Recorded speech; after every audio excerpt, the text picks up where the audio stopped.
Hello and welcome to At the 55, your home for OUA football. Me and Tom are back on the mics to break down Week 8 in the OUA football season, the penultimate week of OUA action. Tom, we just went through a little frantic checking of the standings.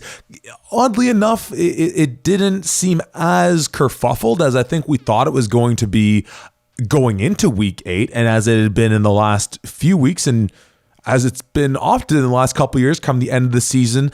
We'll get to that in a moment because, as always, Tom, how the heck are you doing? I'm doing well, my friend. I'm doing well. Yeah. In previous years, it's been sort of all over the place in terms of where the playoffs and where the structuring can kind of lie.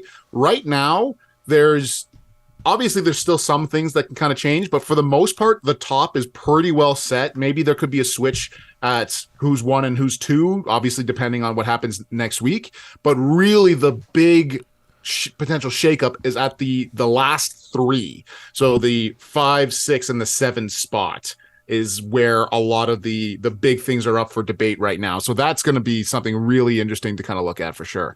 Yeah, and let's start with a little bit of that off the jump before we get into our players of the week and jump into the action. As you said, there's really that bottom third or those bottom 3 kind of up for grabs in an 11 team league where 7 teams make it, 4 teams miss. So we know for sure York's season is done. McMaster, as we said, with that loss at Ottawa, that was going to put the nail in the coffin on their season. And of course, with Toronto falling victim to Western, that did it in for them as well. So what we're looking at right now, we have Western and Laurier playing at the 2-7-0 teams in the last week of the season that obviously we've been eyeballing since we had Mad Jack on that first preview pod that we had him on, thinking that this could be this battle for first place, this battle of the undefeateds, both of them sitting 7-0 as we said, and for a lot of people this is the battle for the OUA MVP between Evan Hillock and Taylor Elgersma. We'll maybe get into some dark horse candidates still in the mix possibly though in a little bit, but that's, like I said, winner takes first, and the bye. Whoever loses that game, you are hosting the 6th ranked or the 7th ranked team in the first round. Great. As we said, going into the Windsor-Laurier game, us both thinking Windsor was going to lose. We framed that as being Windsor, you have secured 3rd place in the OUA because you're going to lose that game and you will beat York to end your season. There is no way they do not end up in 3rd place. They will finish 6-2. No one can catch them. Okay, here's where we get very interesting. We have Ottawa, we have Queens right now. Both of them 4-3, both of them matching up in Week 9. We also pegged this as a game way back when as one that we looked forward to in Week 9 for this exact reason. Did we think they'd be at 4-3 right now? Probably not. We thought maybe it would be closer to maybe a 6-1, maybe a 5-2 with these two now matching up. But however it's happened, we have it as it sits right now. And it works like this. If Ottawa takes this game at home against Queens, or sorry, did I have that right? On the road against Queens. If Ottawa takes it, they're 4th. There'd be 4-4, and they would be hosting Queens in Ottawa. So we'd get these teams in back-to-back weeks. Very reminiscent of the COVID season where we actually saw those teams play 3 times in 1 year. And Queens would, with a bullet, be the 5th seed there because they have beaten Carleton and they have beaten Guelph. Not to count out Waterloo just yet. We'll talk about their situation in a moment. But just because of some of the head-to-heads, we're pretty bullish that if Ottawa wins Week 9, they're hosting Queens. Pretty sure about that one. Now, if Queens wins, Queens is in 4th place, like we said. No doubt about it. They'll have the head-to-head with Ottawa in a head-to-head. And they'll have the head-to-head with whichever of Carleton and Guelph ends up at 4-4 as well. So Queens will be in the 4th slot in the OUA. They will host a first-round playoff game. However, this is where we need to talk about the 3 remaining teams still in the hunt for the playoffs, because unlike the scenario where Ottawa wins and Queens locks in the 5th seed, a Queens win does not mean Ottawa is locked in to that 5th seed. So here's where we'll pause on that 5th seed while we talk about the 3 remaining teams in Carleton, Guelph, and Waterloo. And just I'll take a second here to just shout out Adam McGuire for fresh off his broadcast of such an electric game of Waterloo. Waterloo hosting Carleton, and I can't wait to get into that one with how exciting it was, and what a bummer that must have been for the Waterloo faithful. But him kind of doing the math on Twitter last night, giving a lot of these scenarios. So I should have gotten to that earlier, but shout out to Adam McGuire as always. So here's how it breaks down. If Guelph wins, they secure a playoff spot, and they might actually jump Ottawa for that 5th seed. Their head-to-heads, they have their common opponents. We looked at it, and there's no real advantage one over the other in that realm. We did a quick look at points for, a quick look at some of the point differential in their head-to-heads where they beat common opponents. It seems to favor Guelph. If it's those types of metrics that they've done before, a Queens win, aka an Ottawa loss, and a Guelph win would rocket Guelph into that 5th spot where they'd go travel to Queens. Ottawa would fall to the 6th spot where they would go visit Windsor in the first round. Tom. And then in that situation, you would have Carleton rounding off the playoff seeding, because even if Waterloo beats Toronto this week, you would have Waterloo and Carleton both at 3 and 5. But we obviously just saw Carleton take out Waterloo by 1 point. My goodness, I get shivers thinking about that. However, that was a situation, as we said, that implied Guelph beating Carleton in week 9. Once again, you couldn't have scripted these matchups better. If Carleton beats the Guelph Griffins, in Guelph, I believe it is. No, it's in Ottawa. It's in Ottawa. That's a long road trip. If Carleton beats Guelph on their home turf, Queens, let's say, so Queens beats Ottawa. Queens is in the 4, Ottawa's in the 5, because you'd have Ottawa and Carleton now at 4 and 4. We obviously know Ottawa took the Panda. They're head-to-head against Carleton. They're in the 5, going to Queens for that first round, and now we'd have Carleton going to Windsor for that first round. But the question remains, who's traveling to Laurier? Well, in this situation, if Carleton beats Guelph and Waterloo gets on the road, heads to Varsity Stadium, and takes out the U of T Blues, because of that win they picked up at home against those very Guelph Griffins about 2 weeks ago, or 3 weeks ago, was it? The Waterloo Warriors. We'd have a round 2 battle of Waterloo in the first round of the playoffs, and the Guelph Griffins would be out. I think I got that right. We're not entirely sure, once again, about the Ottawa Guelph 4 and 4 situation, in the situation where Queens beats Ottawa week 9, Guelph beats Carleton week 9, but we seem pretty confident from looking at some of the things that Guelph would have the advantage over Ottawa. Nonetheless, whether I got that right, whether I got that wrong, anywhere in between, Tom, we obviously talked about that a little bit before, so you have as much a sense of these things as I do. What do you make of all these things going on? Well, first and foremost, before I jump into that, the other thing that I wanted to make sure we qualified, because you and I were talking about there's a potential, there could be some stuff where Toronto might be able to get in. The reason why Toronto is eliminated is because regardless of who they'd be going up against at that 3 and 5 spot, whether it's Waterloo or if it's Guelph or Carleton or any one of those three, all three of those teams have the head-to-head over Toronto. So Toronto's season is done after this week. So the best they can do is play spoiler. And I can tell you, I'm sure that would be a very sweet thing that Toronto could do. Well, certainly, and I know you have more to say, but I just want to jump in quick. But once again, the difference of 2 points in that Carleton-Waterloo game, which flip-flops the who wins and who loses, would mean that we'd have Carleton at 2 and 5 right now, like sitting even with Toronto. Yep. So that would have been the situation. That's why going into last week, Toronto was very much alive. It was Carleton. Essentially, Carleton beating Waterloo is what eliminated U of T from playoff contentions. But go ahead, my friend. Certainly, yeah, and that's a great call out right there.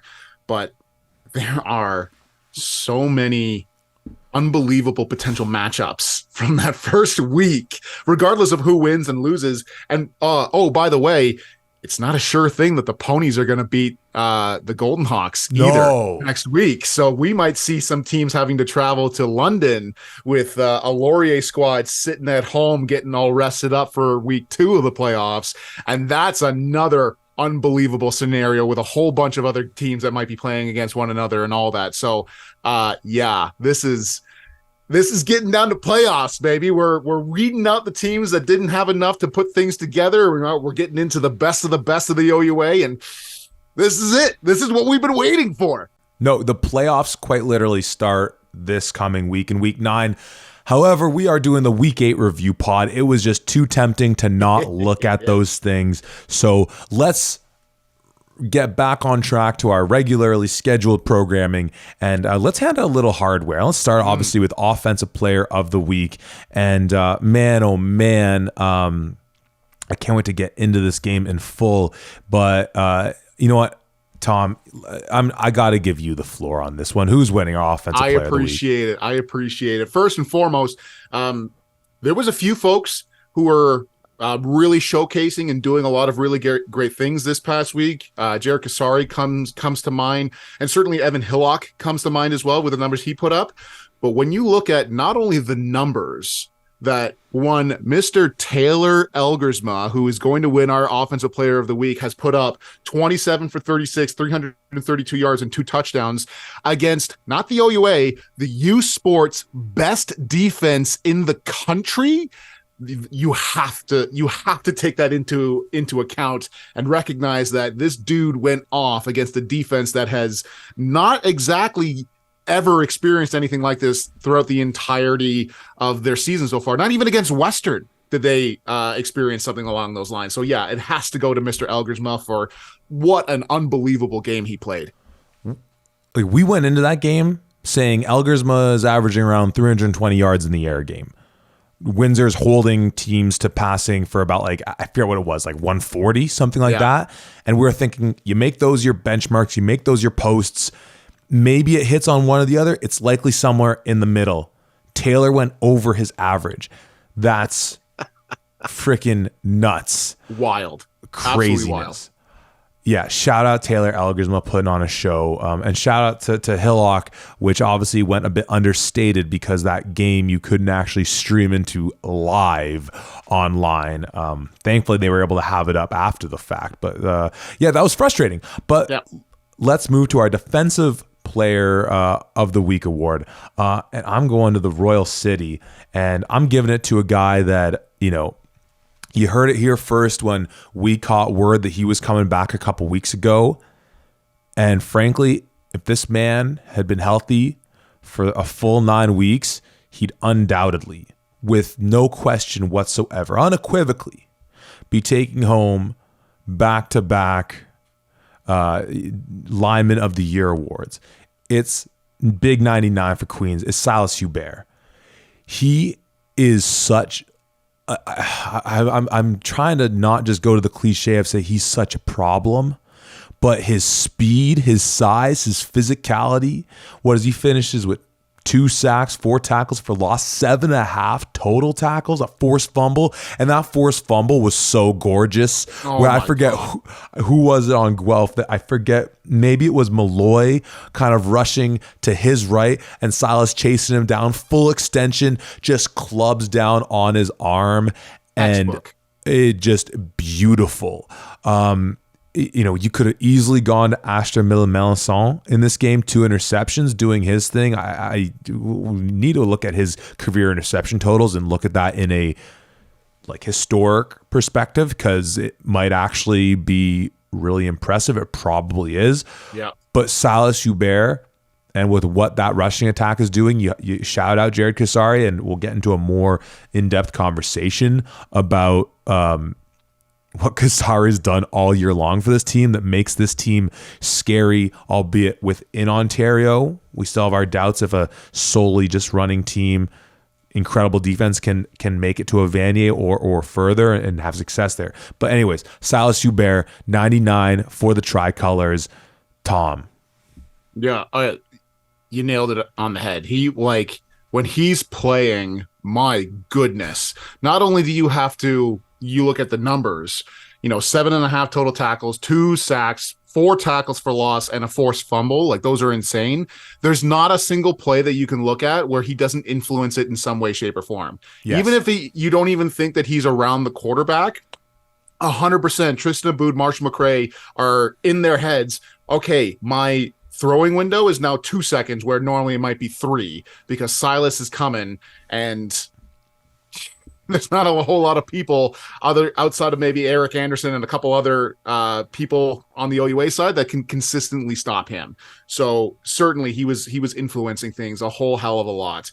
The other thing that I wanted to give a shout out to, I know that you gave a shout out to Ashton Miller-Melanson, absolutely deservedly so. I wanted to give a shout out to Devin Cromwell, corner for Guelph. 8.5 total tackles, a tackle for a loss, a forced fumble, and a fumble recovery. This dude was all over the place. This was not the Guelph defense of old that we saw struggle against Laurier and against Windsor. This was a team that came to play, and we're not allowing just an easy reception and easy big gainers down the field. Even Malcolm James as well, number 21 for Guelph. The two corner, I believe they both play corner, if not they're halfbacks, but they were just outstanding in their pass coverage, in their play. I loved everything that I saw. I don't know, a lot of things that I saw from this Griffin defense, which was finally nice to see as well. But yeah, I just wanted to make sure I shouted out those two in this game, because that Guelph Queens game, that was a hell of a game to watch. It was really exciting. And first of all, Devin Cromwell, shout out Northern Secondary School Red Knights, team I'm coaching out right now. But frankly, that only makes the 229 yards Mr. Jared Katsari put up that much more impressive. Yep. Last one we'll get to, though, on the special team side of things. First of all, a shout out to Giovanni Cunningham. Goes back-to-back weeks, kind of skipping over Windsor's bye week. You include the Western game in the mix, back-to-back weeks with a punt return touchdown. Of course, this one called back due to a holding, which, early in the game as that could have really changed the tide perhaps, or at least just given them a little more juice, because they really struggled to move the ball against those Golden Hawks. But nonetheless, we're going to go to Mr. Brandon Forcier, kicker for the Carleton Ravens. What's the full line for him? I'm pulling up the full line. All you need to know, of course, is that he kicks the game-winning Rouge. And I know you don't always love the Rouge. I know some people have their feelings about it. On the whole, he goes 3 for 4, so he racks up 13 points when you add in the 3 extra points and the Rouge. Some people don't love the Rouge. It's a worthwhile debate coming into it. I don't think a team should get the touchback just for free necessarily, and march it out of their own end zone. But at the end of the day, as we talked about, the Rouge that kicked out the UFT Blues, the Rouge that kept Carleton in the playoff hunt. And anything else we need to say about that one? Yeah, no, he absolutely has to earn that. I mean, 3 for 4, and the fourth one that he missed being the Rouge that ultimately sealed the game for them. Forcier has been phenomenal for them pretty much all year long, and this was no exception as well. We can get into the Rouge maybe at another point in some off-season content, but regardless of how you feel, he got it done, and Carleton is still alive in the playoff hunt because of it.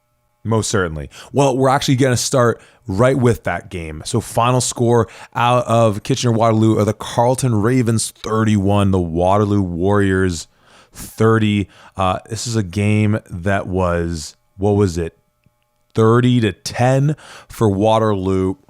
Pretty late in the third quarter, maybe 3 minutes and change, albeit like I saw a couple people posting screen grabs of that and what a collapse and all that.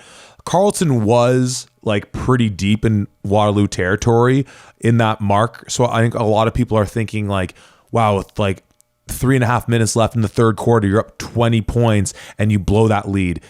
It quickly became up 13 points, like with still time in the fourth quarter. So as disappointing as it is, I mean, like, let's be real, people. It's Canadian football. Like, so let me just share this first take off the jump, and I see just from your body reaction that you're perhaps in agreement with where I'm going with this. I think it sucks for Waterloo. Obviously, their fate's still in the balance of making the playoffs. This isn't some like cataclysmic collapse strictly from an odds standpoint. It's just like Carleton scored 21 points in the second half. That's a nice second half. But they had a touchdown late in the third quarter, and they got 2 touchdowns and then the Rouge. Or was it 1 touchdown, 2 field goals? 2 field goals and a Rouge. And a Rouge. Sorry, thank you. So I wanted to just put that out there first, that like, it sucks. Like, especially your last home game, senior day for the Warriors. But this isn't. I think some people were making a bit of a mountain out of a molehill. Mm-hmm. There was some things that I saw that these Warriors did that I think really added into what happened here, though. So I'm gonna challenge you on that one, quite honestly. Please. First off, yeah. I wanted to shout out the Carleton Ravens here first and foremost. Like, they kept their composure, they did their thing, and like you said, yes, it's 30-10 into in the third quarter, and people are like, oh my god, how could you do that?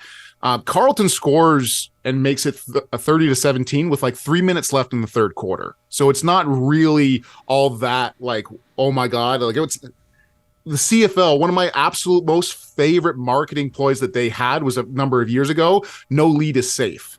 And when you look at, because everybody looks at the American game, like, what happened here? Well, first off, obviously, we only have 3 downs compared to their 4 downs, and the play clock in between plays is 40 seconds compared to our 20.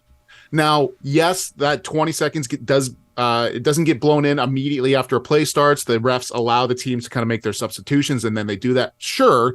But with one less down and only 20 seconds, that means maximum you can burn off maybe a minute, unless you want to take like a 5-yard penalty after, like, on third down or whatever, so that you're still kicking. But like with the American game, you can eat up at least 2 minutes, maybe even more so than that, and that's massive. So when you have the ball with like a minute and a half left, even like 3 minutes, essentially you just need like 1 first down in the American game and you're good to go. You can't do that in the Canadian game, which is why the CFL slogan, no lead is safe, was so apt, because you have to stay on the attack. You have to make sure you're doing whatever you have to in order to score points, even late into the fourth quarter, because of that exact reason. Now, the reason why I say I wanted to challenge you on that a little bit, I think the last four or five offensive possessions that Waterloo has in the fourth quarter, they go 2 and out. Like, you don't get a single first down. Yes, it's very hard to obviously kill clock. You don't get a single first down. And by the way, 2 or 3 of those 2 and outs that they did, they started off their first run play, which shout out to me, if I can be like such a dick that way. Do it. They do power and counter tray away from Onyeka, and he gets into the backfield and makes tackles, because not only are you going away from him, they, in their particular run scheme, they don't have a blocker to come in for the backside defensive end. Onyeka can chase that down no problem, and that play takes so long to develop. Guys, I know you like to run counter tray into the boundary. Account for Onyeka. Well, but can we get really offensive line nerdy for a second? Because what I really love Carleton was doing is, as you said, they're running into the boundary. And so I felt what Carleton started to do is they're blitzing a Mike linebacker into that strong A gap. So when you're getting your down blocks away, that's eating up one more of those down blocks. And then they're probably just telling Onyeka, we are going to eat up all the blocks here. If they want to try and boot us, they can let Nick Orr run for whatever he can pick up, but you are getting a free run at this counter tray, because they were bringing pressure, eating up those down blocks, eating up those double teams, and just saying, all right, man, this is all you. I hear you 100%. You need to have a receiver bomber in on the backside on that end. I would way rather the Sam linebacker from depth be able to add into the block later on than letting a defensive end, not just any defensive end, a potential all-Canadian, whether first team or second team, get into the backfield untouched. God, and it doesn't happen once. It happened multiple times. It drove me nuts. Guys, you have to understand who you're going up against and what you're doing here. They did so many amazing things in the first half and into the third quarter there, and then things just kind of started to fall off. The wheels started to come apart, and Carleton took advantage of that. So, yeah, I'm on the side of the people who are like, Waterloo, what the hell? Yeah, no, Totally. Like I get it. And there's a lot of things we can be critical of just like in the totality of the game. To me, just like specifically looking at those 20 points, because again, this is a Carleton team that's averaging, I think they're averaging like 28 points. So they're 3 above what they've been averaging all season long. So just kind of when you look at it in the totality, was Waterloo just on the course to holding them to almost 3 touchdowns less than they averaged a game? I mean, maybe that was going to be the case of it, right? And we certainly need to talk about, we're talking about the Carleton defensive performance on the front line. Carleton's defense, like stand up and take a bow just across the board. Like, yeah, it's 30 points given up, but some really big plays I felt with them slowing down this Waterloo team. But so I'm not absolving Waterloo, where you have this team on the ropes, you're at home, and you're up 20 points, just in the grand scheme of all those things you said about Canadian football, just on pure like law of numbers or whatever, of Carleton being so far behind their average of points in a game, that what is more likely to happen? That in the nature of a Canadian football game where there is so much time to move the ball, and for a team that, and so for when there's so much time for a team to move the ball, is it going to happen that they're going to be almost 3 touchdowns less than their average, or maybe they're going to, sneak a few more points in here? You can put that on the Waterloo offense for not perhaps exactly doing what you're saying, of chewing up more of that time and maybe getting you another score. Like at the end of the day, Waterloo gets shut out in the fourth quarter, because I certainly, and we get caught up in the box scores sometimes a little bit. When you watch with your eyes, it tells a different story. Mm-hmm. Tyson Hergott, like you set it up perfectly, where this is perhaps the battle of the defensive lineman, the lineman of the year award, if it doesn't go to Mr. Kaladi Musan out of Windsor. And as great as Onyeka was, for all those reasons you had, Hergott was holding up his own, most certainly. And the box score doesn't do him justice, giving him 5 tackles, 1 sack. And I'm guessing that's the TFL as well. I thought he had at least 1 more sack and another TFL. He was just doing his Tyson Hergott things. So from that standpoint, I like Waterloo as a whole. It's anyways. Carleton deserves the credit on this. So that's the thing. Carleton deserves the credit for what they were able to do to attack what Waterloo likes to do offensively. But Waterloo defensively, certainly, I don't hold it against them, because there wasn't. I mean, I'm trying to remember. Was there not also a blocked punt late in this game that set up Carleton pretty deep in their territory as well? So a whole lot of factors. That just felt like a game that, like, once it started to go sideways for Waterloo, it went, that snowball picked up steam pretty fast. Yes, most definitely. I 100% agree with you. And yeah, first and foremost, Tyson Hergott, I'd be really upset if I was him there, because regardless on how you want to try and justify or count things or whatever, the dude gets a strip sack and he doesn't even get the credit for a forced fumble. Like he was all over this field. I think they missed a few of his tackles and certainly a couple of sacks that he had as well. So yeah, Tyson Hergott, like you said, really played outstanding in this one.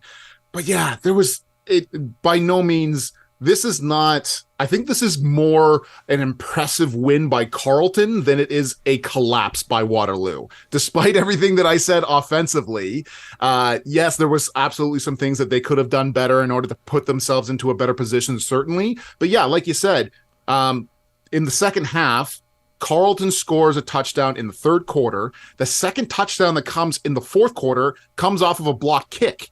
And then suddenly you're immediately in field goal range, and then they cap it off, and they, I believe they scored a touchdown off of that. If not, at the very least, they scored a field goal off of that. So they got points because they're already in range right away. So yeah, that's not like, and that comes back to the special teams and the things that they were doing. And quite honestly, both kickers, I know we gave our special team player of the week to Brandon Forcier, and deservedly so. But from a punting standpoint, Forcier doesn't do the punting. It's Joey Ciandra. Excuse me if I butcher that. And Cole Crossett. I didn't think the punting was particularly great in this one. There seemed to be a few shanked balls back and forth, and obviously there was a blocked punt as well. But Special teams is a huge factor into this, and for the most part, that Waterloo defense did play really well. I don't think that Tristan Lefebvre had an easy time whatsoever. I think he really had to earn every single stat that he got, and to his credit, he played very well. 23 for 35, 288 yards, 3 touchdowns, and 1 pick.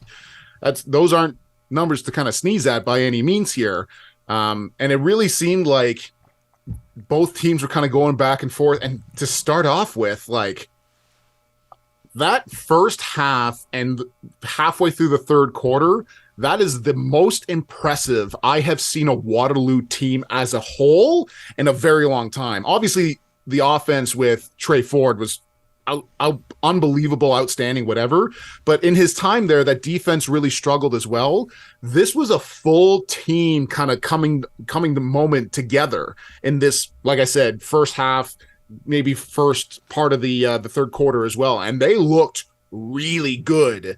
And then we'll start coming off in all facets of the game, and Carleton really came on, and that's the end result here. But yeah, this was a hell of a game, man. And you know what, really, and you mentioned Cole Crossette's day kicking and punting as well. Special teams really did have such a significant impact on this one, because you have both teams having field goals blocked, and you have the opening kickoff for Waterloo. They mentioned on the broadcast back-to-back weeks now. How crazy is this? Like, what are the odds that, and obviously the game, there's 4 quarters and there's so much happens. We already talked about this, the length of the game, but back-to-back games, I love you, Waterloo, where you get the ball back on your opening kickoff, but you end up losing those games. That stinks, man. That really hurts. Yeah, no, it was a great game. And honestly, funny where you end up seeing at the end of it all, for a lot of those reasons you were mentioning about the way Waterloo likes to move the ball on the ground, what Carleton was doing defensively with Onyeka, and yeah, you hit it on the preview episode of like you need to attack Onyeka for sure, and they definitely didn't do that.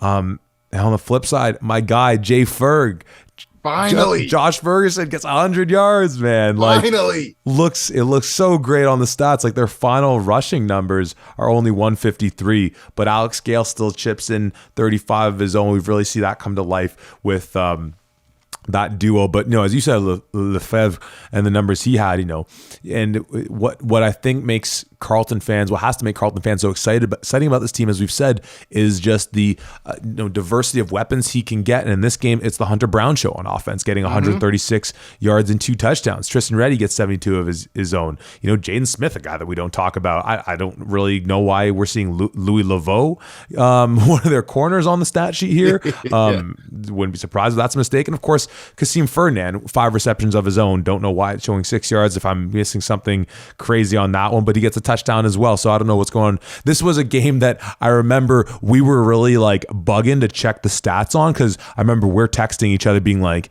man, Hergot was going nuts. And for some reason after the game, the stats weren't up. So I'm not totally buying all these numbers I'm seeing. Sorry to chime in there, but the Kasim Ferdinand you just read out, 5 catches for 6 yards, but somehow a long of 47. So don't know how that works out.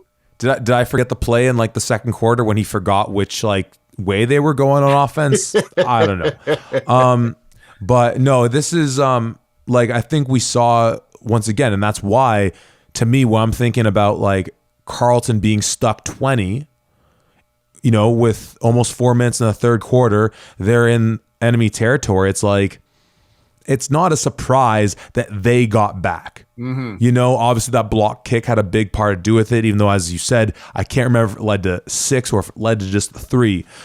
What really stings if you're Waterloo is that your offense did stall as badly as it did. But I'm more in favor of, once again, giving Carleton the credit for what they did, as opposed to like shunning Waterloo. Ultimately, and at the end of the year, the standings will bear it out. And the standings aren't always a great litmus test in the course of the season, even at the end of the season, for how good a team is, a la Carleton last year, as we've talked about.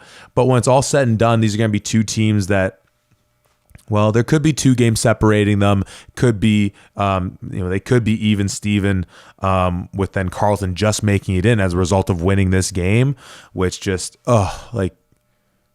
you think about it being Seniors Day, you think about some of those guys, heartbreaking stuff. Though, of course, you flip the script for Carleton, it's so jubilant, and you love that for them. 2 teams where we were excited for this game for the implications of it all, but what I don't think I realized as much coming into this game, obviously we gave such a fun breakdown where, we were on opposite sides. And I think we gave great valid reasons for taking Carleton in your case and Waterloo in mine, of just how evenly matched these teams were. And the score obviously bears out. That was such a fun game. Oh, yeah, absolutely. This was an incredible game to be able to watch. And I think it's pretty apt that you and I are normally lockstep with almost all of the picks that we make. And the one time in a number of weeks that we're off, the win margin is 1 point, which shows you how close both of these sides were and how you could kind of justify either one. But I think the big thing for Waterloo, especially offensively, when I'm looking at this team, the things that they did really well, despite the fact that it only shows Quinton Springer with 23 yards, I for sure thought he had more than that. So maybe the stats are kind of off here or whatever. I'm going to check U Sports real quick. At the very least, I thought that they ran the ball decently well. At the very least, they got some yards when they needed to. Obviously, Nick Orr took off for 54 yards as well, so he was running it decently well. But the one thing that they did really well were those swing passes or quick passes out to the sides, getting the ball into his receivers' hands and just kind of letting them do their thing. Tyler Tierney did a great job of that. Justin Sukar, even Quinton Springer when he was out there, and then James Basiliga, 4 catches, 158 yards and a touchdown. Like he was on fire with that.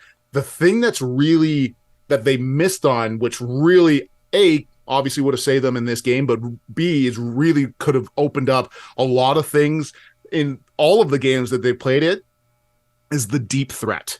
Now I know it says here, Nick Orr has a long of 76 and that pass to James Basiliga, but that's more so getting the ball to Basiliga, him making a few guys miss, and then going down the field and scoring a touchdown. There was, I think, 2 or 3 times off the top of my head where it's either Basiliga or it's Tierney, and they're down the field with a step, and Orr takes a shot and he just overthrows it, and they just don't have that same chemistry in the deep threat. And that's the one area where I would like to see some improvement for Waterloo. Now, you're getting into week 9 here, so if you don't have that, you're probably not going to get it for the rest of the season. But if they had that deep connection, the deep threat there, because we have not seen anywhere close to the production that we saw from James Basiliga last year, this year. And if anything, that should be more prominent because you don't have Gordon Lamb out there as well. Basiliga is your main person to throw to. Now, maybe that also means, hey, we don't have to double cover 2 guys potentially, so he's getting covered more often, sure. But I think that's really what they're missing, is that deep threat, the deep ball down the field to make sure that people are staying honest and taking advantage of the big plays there. That's where I saw Waterloo miss a few times. And unfortunately, those are all or nothing plays. So when you throw the ball downfield like that, you don't get anything, and now it's either 2nd and 10 or it's 3rd and 10. And that's where some of the 2 and outs came into play, and that's where Carleton was able to take advantage by a couple of big plays, but for the most part, steadily going down the field, either running it with Ferguson, Gale, or having Tristan Lefebvre just pick apart the Waterloo defense, slowly but surely moving them down the field to get some points.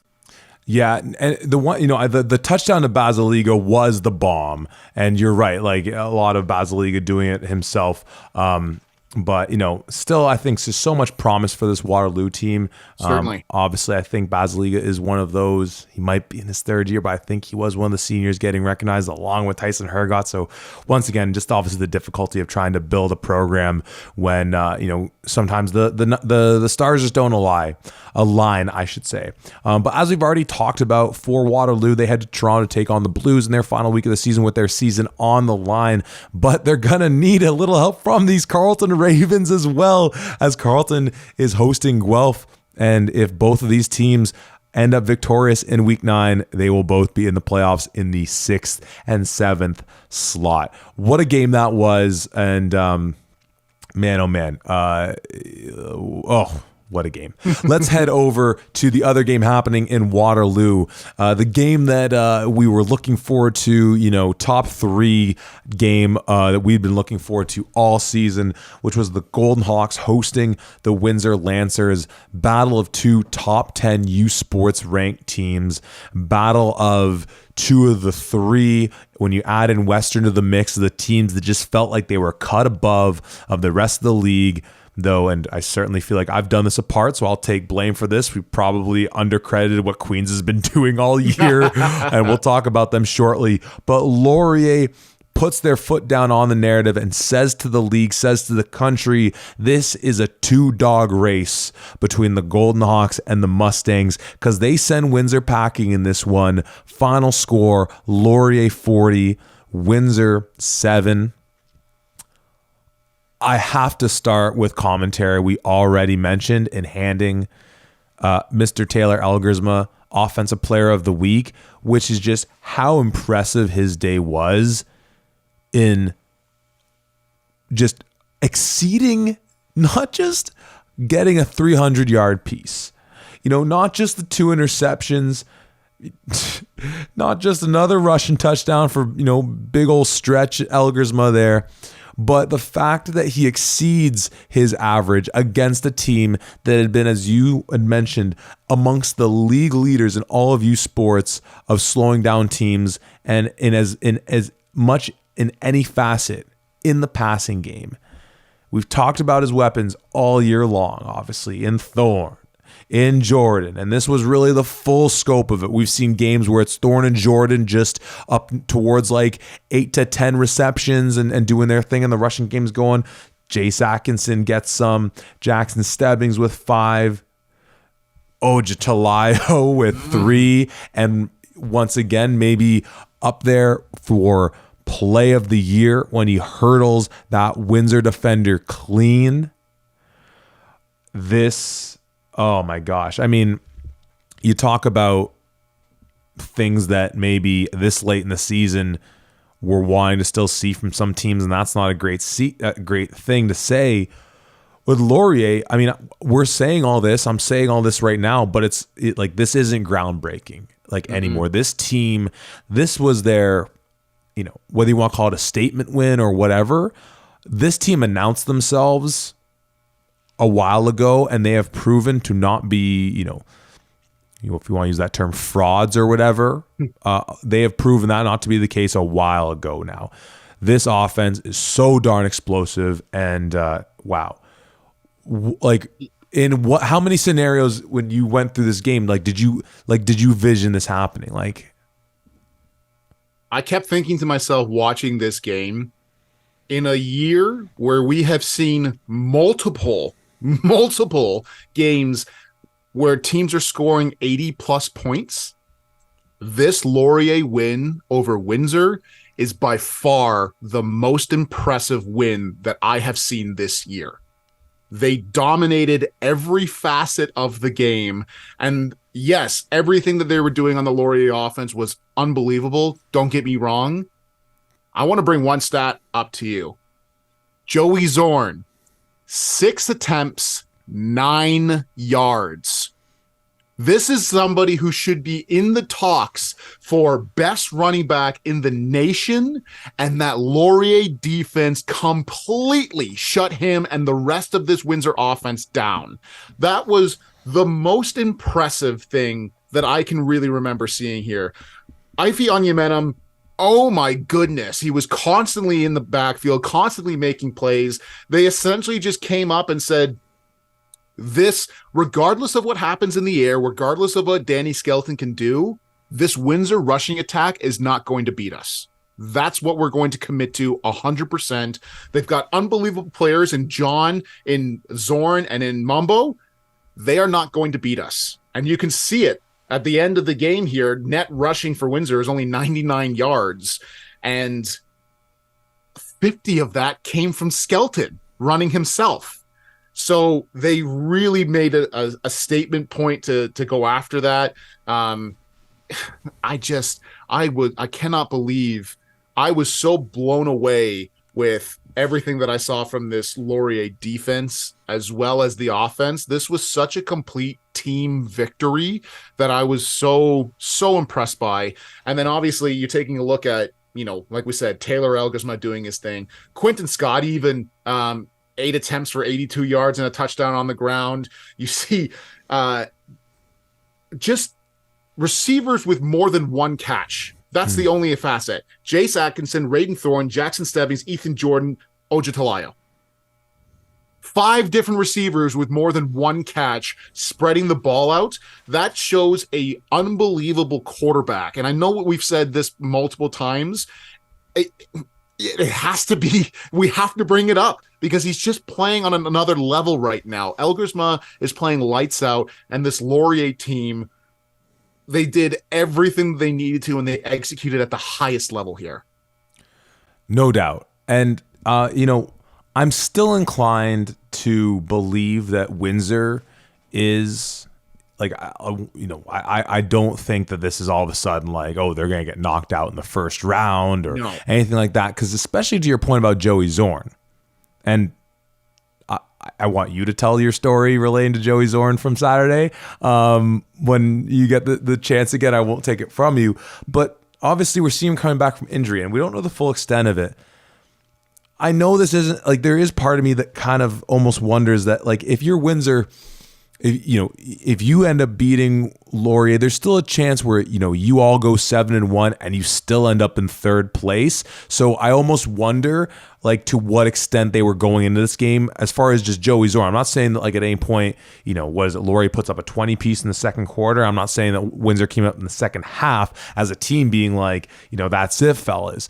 But specifically with Zorn, I'm still curious whether how much they were thinking like, in that kind of conversation often in sports of just like, well, if this is the Yates Cup, he gets X number of carries. Right. Well, if this is a situation, there's part of me where healthy enough to go, let's get him some game reps. He's been in practicing for the last couple of weeks. They had that bye. But whether they were still holding him back, and that's I'm kind of just throwing that out there. I might be just speaking out my what, saying that part of my thinking because and not to take away from what Laurier did defensively, the DPOY in Onyemenum there doing his thing, and of course is a defense that was short Luke Brubaker, and that's something that's going to be fascinating, looking ahead to their matchup against Western and beyond. If this is something that goes beyond this singular game, I certainly don't have any insight into that. But that's the one thought I had about that, where I'm pumping the brakes on being like that is, whatever it is about Windsor team that was off. And frankly, it might have just been that Laurier was really on. Mm-hmm. With the Zorn piece specifically, I wonder if they were just keeping him on something of a leash still, knowing that like even with the win, you still might end up in third. With the loss, you can't fall below third. Do we really need to give him 15 to 20 carries? And frankly, when this team's been humming, it's not even as if he's taking have we seen him get 20 plus carries a game? Like this team's most effective rushing games this year have been when like Christopher John will get 17 carries and then Zorn will get 13 and then Waby will get, him and Talbot. And frankly, I don't even know if I saw Talbot out there for them this week either. So they might've been short him as well in this game, but for certain, Danny Skelton is still on this. It's a tale of two halves of his season so far. Mm-hmm. And yeah, he's played great defenses, obviously, as we talked about with Queens, Western, and Laurier. So on the one hand, you want to say, well, what do you expect? It's like,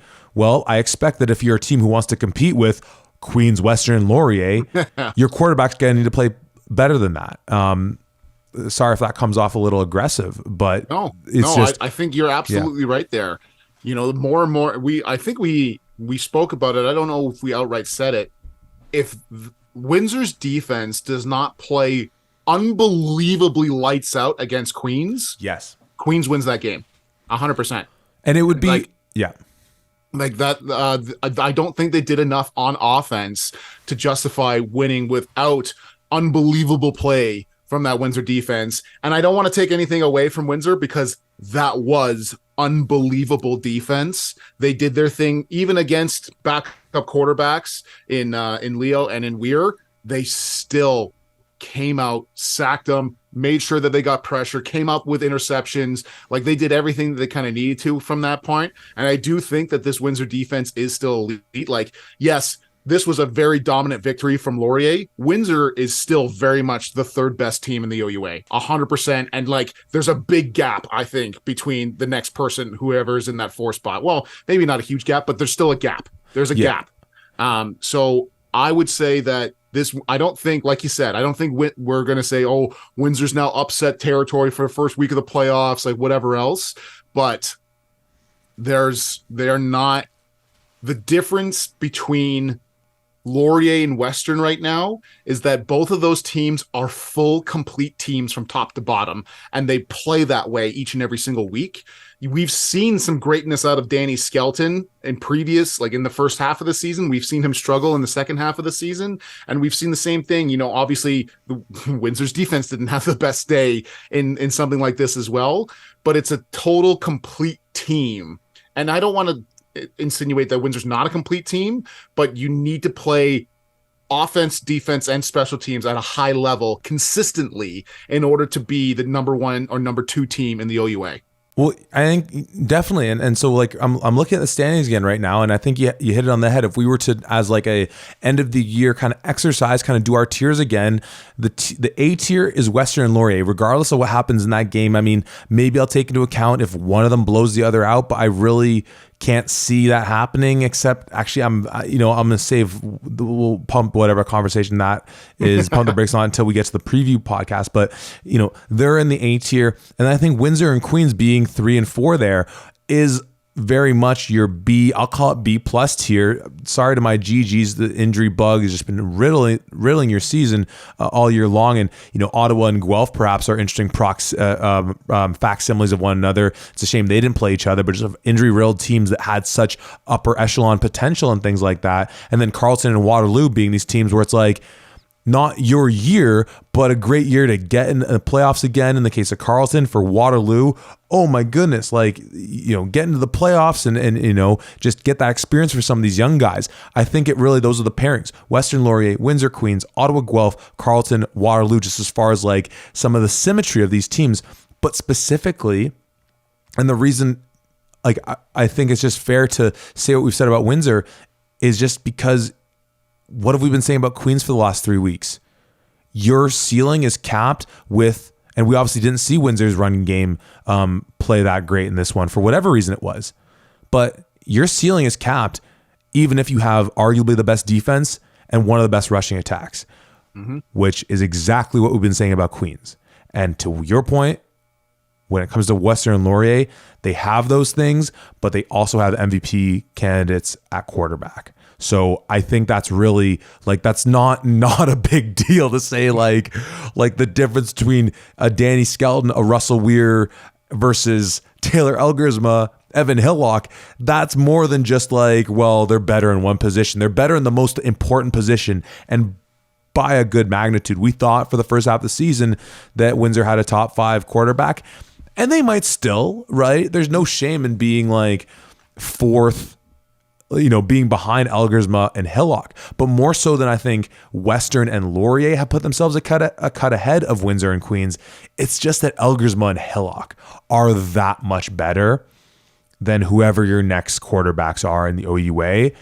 And because, I like you mentioned about how Elgersma spread the ball out, and like with his weapons, sometimes like watching them in that game where I'm like, they don't overcomplicate it. It's like Beautiful. There's Ojitalayo coming with the middle. Get the ball in his hands. Let him get you an extra like 7 to 10. Oh, there's Ethan Jordan. There's Chase. There's all these things. Now we're gonna run it a little bit. Oh, Elgersma's gonna keep it himself. Like, and you add into that like I love the swagger that team has too. Where once again, Windsor has so many great skill position guys as well. It just doesn't match up at the QB position. And I don't think that's a shot when you're comparing yourself to someone who is very much, in many people's eyes, who is the MVP of the year, even before we get to that week. So, for Windsor, once again, they're going to end up 6-2. We said this going into this game, and I should have had it in front of me. Our friends in the Twitter sphere did the work of pulling it up. It was back in the Daryl Stevenson, Heck Crichton era of like the 2006 Windsor Lancer era, when I think was the last time they go 6-2. The Windsor, that is. So just like that alone is great. Once again, Cercelli's now been there for 4 years. It's a positive trajectory that they've been on. And that idea of building a program, it's all there. It's all happening. It's just they just aren't quite where Laurier and Western is at. And but at the same time, they gave Western such a great fight. So now I'm kind of all out of sorts on that too. But anyways, that was the main point, was just I think we need to make the commentary fair when we talk about, say, Queens and Windsor at this point. Most definitely. Yeah. And yes, like you said, 2006 was the last time that Windsor went 6-2 with Daryl Stevenson. And this was everything. Well, I don't think we quite expected this by any means, this kind of result here, but really, really impressive play. And even when you're looking at this game, yes, the score goes 40-7, but Windsor did a lot of really great things in this game as well. Taylor Elgersma got pressured quite a fair bit. There was a strip sack as well on him. Believe it was in the second quarter. That looked really impressive here. So Windsor was able to do some things, and it's not like, Laurier just came out of the gate and they were throwing bombs down the field and connecting and going from there. But most definitely, they certainly looked really impressive. And I think the biggest difference in between the two was that it really seemed like Laurier's offense was like a hammer coming back onto a solid concrete wall again and again and again and again. And while Windsor's offense certainly did that at a few times, I don't think they did consistently play after play after play. And that really is where the difference lies here. I think that eventually Laurier just beat down the walls of that Windsor defense and were able to establish themselves and do what they did. And I don't think Windsor's offense did enough to be consistent in that regard to really claim they did the same thing. Most certainly. And as you said, with Windsor's defense getting after Elgersma, Kaladi ends up with 2 sacks. And if the OUA stats also included QB rushes, I'm certain that number would be closer to 5. Because there's a few where Elgersma is getting the ball out just before or taking a hit as he gets the ball out as well. And once again, all just furthering the case if you want to make it. And I'm not going to argue against it for Elgersma being the MVP, which is just, it helps when you're as big as he is, but nonetheless, when you have some of these massive dudes coming 100 miles per hour at you, he'll stand in, take the hit, and get it to his guys. And I think that's where some of that swagger that team has and that camaraderie, and it's all clicking. And the last thing I'll say to you, Tom, and I'm going to reiterate this comment when we get to the Western Laurier portion of our next podcast, so I'll give you a moment, so I'll give you some time to be able to think about that. But if I had said to you going into this game, this would have been an interesting question to ask. As far as probabilities of outcomes, close game Windsor win, close game Laurier win, or blowout Windsor win, blowout Laurier win. We both picked Laurier to win, and I think it was closer to that former or that original idea of probably close game, Laurier pulls it out. Maybe it's a 2-score thing, but ultimately they pull it out. But as far as the blowout component, but I think we were, could we have seen Windsor pick up the win? I think we could have seen that happening. Like this team at its finest, that defense being what it's been all year. But if you were going to pick a blowout victory in this game, and if you consider this outcome a blowout, and I think you have to, you certainly would only be putting money on the probability of a Laurier blowout. I don't think there was any chance for it to go the other way. And Most I say, definitely. yeah, and I say that once again because I think I'm going to ask you that question again when we get to Western and Laurier for the next pod. But we'll get there when we get there. As we mentioned, of course, Laurier heading to London for their final game of the season, the Battle of the 7 and O's, and for Windsor, they're going to be hosting York. And right now, and you mentioned we both mentioned whether or not Tyson Hergott maybe got hosed on a sack call or anything like that. Right now, it's Kaladi at 10.5 and Hergott at 10. Next closest, we have a couple guys at 5 sacks apiece. So as far as sack leaders, and not that it always comes down to it, but obviously that plays a huge factor in the decision that comes into who the most dominant lineman was. This is where it becomes big because, as we said, Kaladi going up against that York offense can certainly turn that into maybe 13, 14 sacks, whereas for Hergott against U of T, I mean, we'll talk about U of T briefly, but they certainly present more of a challenge. But nonetheless, that's how those two teams are wrapping up their season. Let's move on to our next ball game. And this game was just kind of ugly. Yeah. It's the game from the nation's capital where I'll stick with the bit. My Ottawa GGs take out your McMaster Marauders. Final score: Ottawa 23, Mac 9. First thing, if you weren't watching, Amilcar Polk goes out with an injury, and I think along with that goes not knowing the status of it, but if he's out, there goes frankly the chance of them getting a playoff win. The teams we know, because even if, as we said, even if they're hosting a game in the first round, they're going to be hosting Queens, right? Yep. And if they're on the road, they're either going to Queens or they might be going to Windsor. And yeah, Windsor and Ottawa, those games have been tight historically, but just with where Ottawa's offense is right now, and I still really like Josh Jansen, even though this game lacked a lot to be desired, but against the MAC defense that we talked about for a while, quite formidable in that back end as much as any. I mean, across the board, really, it's a fairly solid MAC defense. That'll be tough sledding for Ottawa to be able to pull something out if Polk is done. Once again, I don't know that with any. I don't have anything to back that up. I frankly don't even remember exactly what the injury was, upper body, lower body, or anything like that. This game was kind of just, this was a boring game, if I'm being honest. Tom, what's sort of your major takeaways? Obviously, as we said as well, this one sends Mac packing for the year. Relief, Mr. Beta Shammai, because my grandfather had a saying that surprisingly comes into play quite a fair bit, and I can't remember if I've said this already before, but the best part about banging your head against the wall is stopping and not having to see this McMaster team consistently go out there and underperform is going to be a little therapeutic for me. And I think, quite honestly, although I'm sure no player would ever admit this, I think there's probably some relief on that McMaster side as well, because now you can take a step away from this season, take a step away from everything that's kind of happened, and focus on the off season, focus on regrouping, focus on whatever it is that you have to do, whether it's recruiting your butt off, which, spoiler alert, recruit your butts off, McMaster, or getting stronger in the gym, getting a little bit more chemistry on offense, getting a little more solid on defense, whatever it is.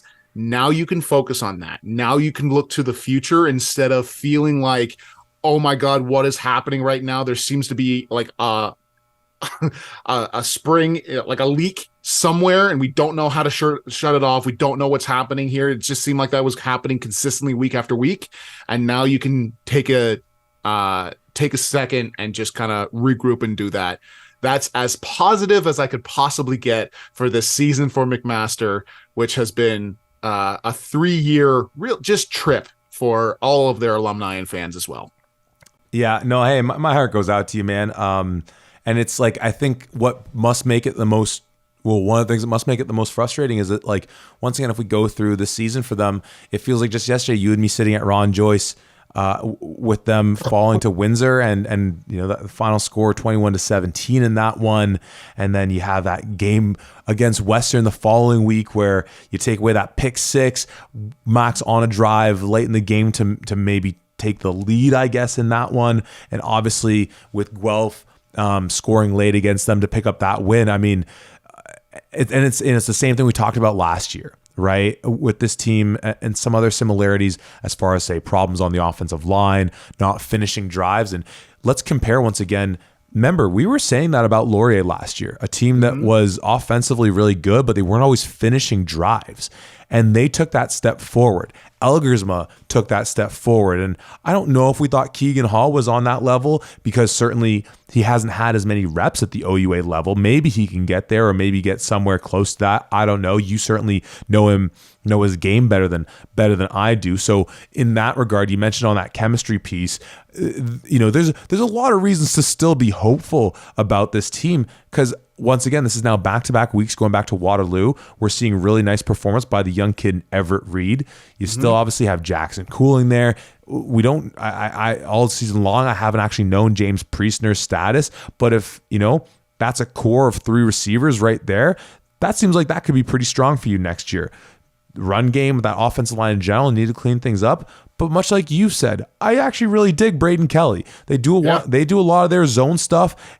I like the patience he has, and then kind of getting downhill and getting some dirty yards here and there. And obviously, this team has all the trust in the world in Keegan Hall, and their football minds at the helm there have forgotten more about football than I'll ever learn. So I'm not going to question that. It is a guy who is in his rookie season, like that, like in the, or you know what I mean. His first year as the true starter from day one. This defense has been great. Obviously, we've talked about Michael Horvat, has been a good kicker. Don't know his status as far as eligibility and things like that moving forward. The one thing will be interesting to see is I'm pretty sure Josh Cumber is probably graduating out, or maybe he's in a situation he might be going to a fifth year, possibly in that situation.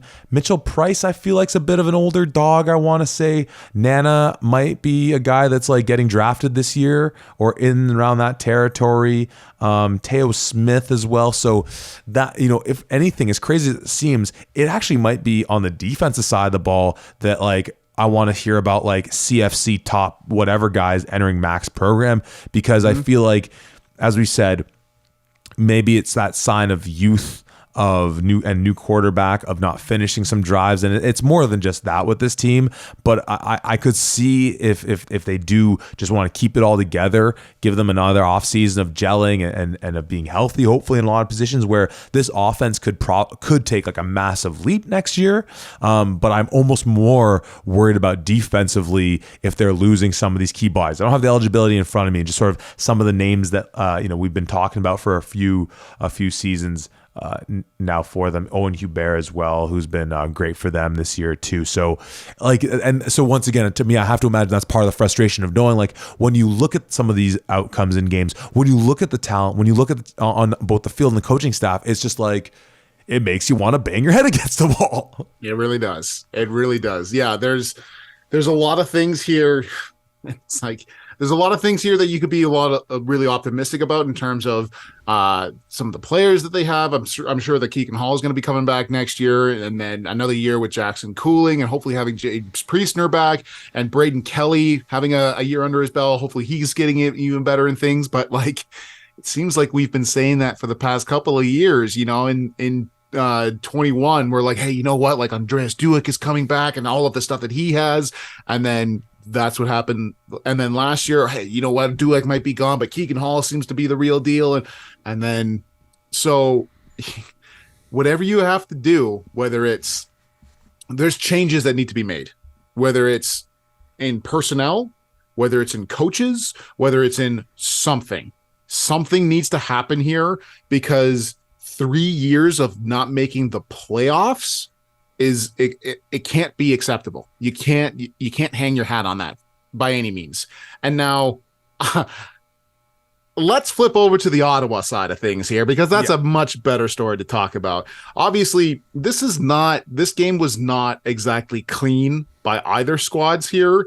And I think, and you can certainly correct me if I'm wrong, I think this is probably Josh Jansen's worst game that he's played, and he still goes 17 for 27, 261. Now he doesn't throw a touchdown and he has one pick, but still, like, I think the kid has a lot of upside. Amilcar Polk's status going into next game and into the playoffs is going to be such a massive thing to look at because, like you said, this team goes as far as Polk will carry them. And if he's not carrying anybody, this team is really going to struggle. Now, once again, credit to the MAC defense. They've been solid all year round, and they were kind of doing the thing, certainly. But Charles Aslan, 10 attempts for 29 yards. Polk had 3 attempts before he goes out, and he finishes with 49 yards. So there's a big difference there. And no disrespect to Aslan, but Polk is, he's one of the best running backs in the league for a reason. Yeah. And, Aslan, obviously we see what he does as a return guy in the receiving core for him. If you're drawing things up where it's like, okay, we're designing some as I think we were talking about with Nick Orr, where it's like, let's get a couple swing passes a la what they were trying to do with Quentin Springer, get these because Springer is equally or in different ways perhaps as athletic as Aslan, and just like they're so lightning quick and their top speeds are so impressive. So you're trying to hit some looks like that, totally get it. And as well, but once again, just thinking about if Polk is out. Or let's start with the positive, like if Polk gets back, right? Because we've talked about Nicolas Gendron and what he can do for 51 in this one, Kerwin Geist, and with a couple really nice receptions for them as well, Maxime Melifont, Noah Avery, and of course Charles Aslan as well for them. And yeah, like Josh Jansen, as you said, his perhaps weakest of 4 games, but he's still, somewhat productive in his own right there as well. Yeah, I mean, I don't know, man, like really coming into this commentary, I'm thinking like, hey, we'll say like our little goodbye for Mac, the Polk question, because I think it really like we'll see if he comes out against Queens next week. Mm-hmm. In theory, he could still be out in that one, then come back for their first week in the playoffs, or maybe there'll be a status that gets revealed. But I'm like, man, other than that, like I really, I don't know. I still love this Ottawa defense.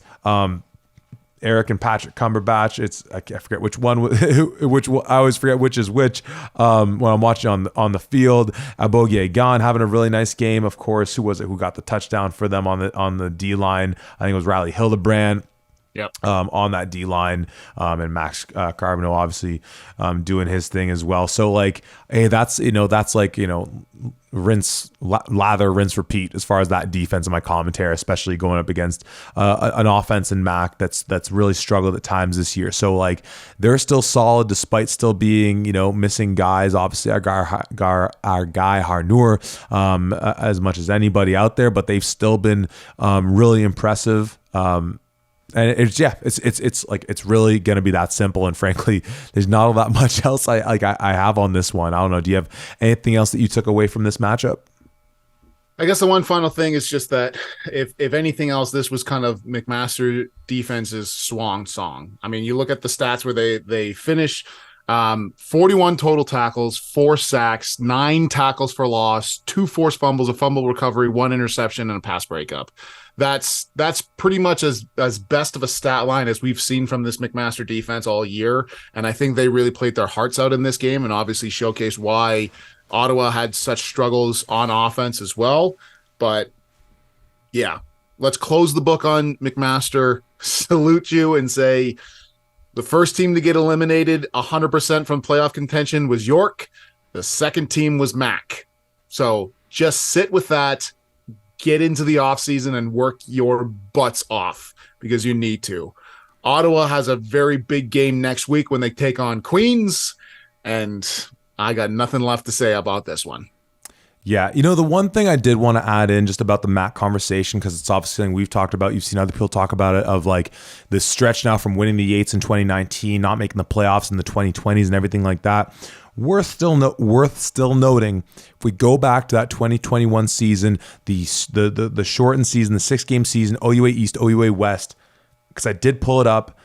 They dropped their opener to Western pretty badly in that one. They then proceed though to beat Waterloo, and this is peak Trey Ford. This is his Heck Crichton winning year. Trey Ford gets 356 in the air, 30 for 47, and 54 additional on the ground for them. Andreas Duick with 355 of his own, 3 touchdowns. He was pretty darn good at football, if I may say so myself. And then they lose in overtime to Windsor. They lose 22-0 to Laurier. They beat York. They beat Guelph in the last game of the season, and that was where I think they ended up then 3-3, and then the tiebreak situation. So like that's a year where all like in a regular year that in that 2021 season, that 2021 MAC team, I don't know, they're 5-3, I think, at the worst, and they're like in the middle of the playoff pack there. So I mean, that one's still just a tough break because that OUA West was just like so much more stacked than the East. I mean, it was apparent in the time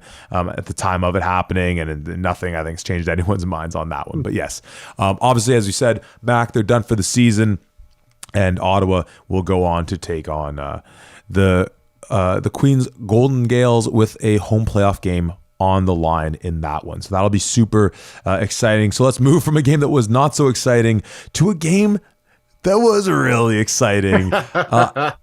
It was Guelph, it was Queens in the Royal City. Final score, Queens taking out the Griffins 24-17. Let's start on defense for both these teams.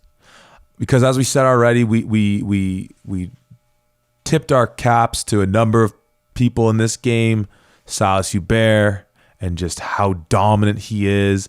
Ashton Miller-Melanson on the Guelph side, Devin Cromwell. But man, oh man, it was nice seeing Scott Murray out there. I mean, a full season of him healthy, and we might have a conversation who's the best pass rusher that wears number 9 in the OUA between him and Hergott, because he certainly shows why he's a problem in his own right. This game was immensely entertaining, and I think it was like I loved when Guelph was on offense just because I wanted to watch Hubert, and then when Queens was on offense, you're watching Kasari do his thing, but frankly, I'm just watching Scott Murray. I'm trying to recall what game. I guess the Carleton Waterloo game was similar, where I'm really locked into Onyeka and Hergott. But wow, was this an entertaining game? And then of course, like we said, you add in what Kasari does. But let's start on the defensive standpoint. Tom, what'd you make of these two clubs from the D? Yeah, you already brought it up, but my goodness, what a difference does Scott Murray make when he is on this Griffin defensive line? He was able to disrupt a bunch of things, and I think the third play that Queens had was a sack by Murray. And so it wasn't like he was just like he made his presence known damn near right off the hop. And was just really kind of doing his thing here, which was obviously really great. But on the other side of things, and in the exact same kind of position, I think this was obviously Silas Hubert came back. I think it was just last week, and he just kind of came back from injury, whatever. This game in particular really showcased, oh my goodness, he is the real deal. The way that he was getting around certain Griffin defenders, certain Griffin offensive linemen certainly showcased that. And the other thing as well is how they had him lined up. He was strong side defensive end. He was weak side defensive end. He played some 3-tech. I think he might have bumped into nose as well. And he was really doing his thing, just dominating in every facet that he kind of needed to. The one thing that I saw him do most consistently was this head fake where he'd like try to go to one gap and then slip around and go into another gap really quickly. And I think he got at least one sack and a bunch of tackles, maybe 1 or 2 tackles for loss just on that move alone. He was really impressive on that Queens defensive line and the rest of this defense. And obviously, huge shout out to Ashton Miller-Melanson. I mean, his 2 interceptions that he had early in the first half were really, really impressive.